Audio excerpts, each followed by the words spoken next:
Hi guys, this is Bill from Spencer1984.com with another update to the Green Hornet Black Beauty. And this is going to be a short update because I just worked on the chassis this week.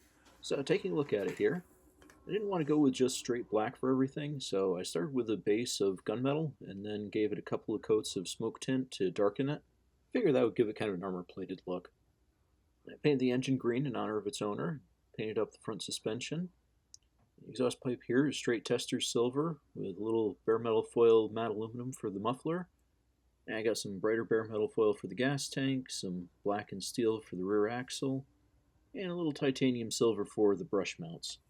The brushes themselves I did with a few different shades of brown, a little bit of dry brushing, a little bit of washing to try to give them some depth, and they actually turned out pretty good. Wheels are painted with some flat black. I did not dull coat them, I considered that, but I kind of like the chrome look.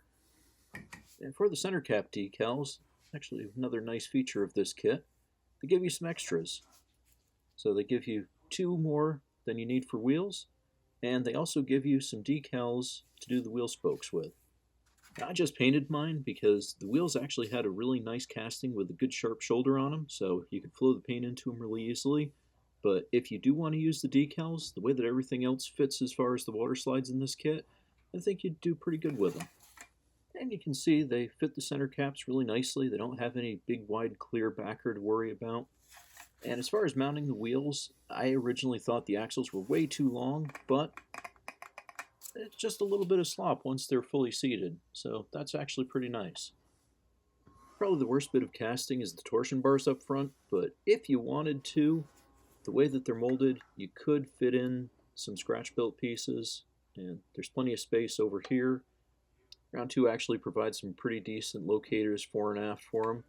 At this side, the exhaust pipe kind of gets in the way, but you could get creative if you really wanted to. But overall, considering it's only 4 parts plus the wheels and axles, that thing looks pretty good.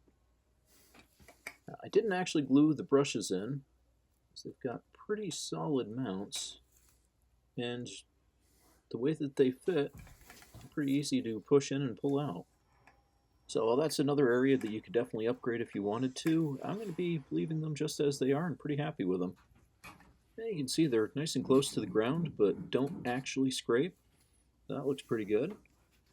And that pretty much does it.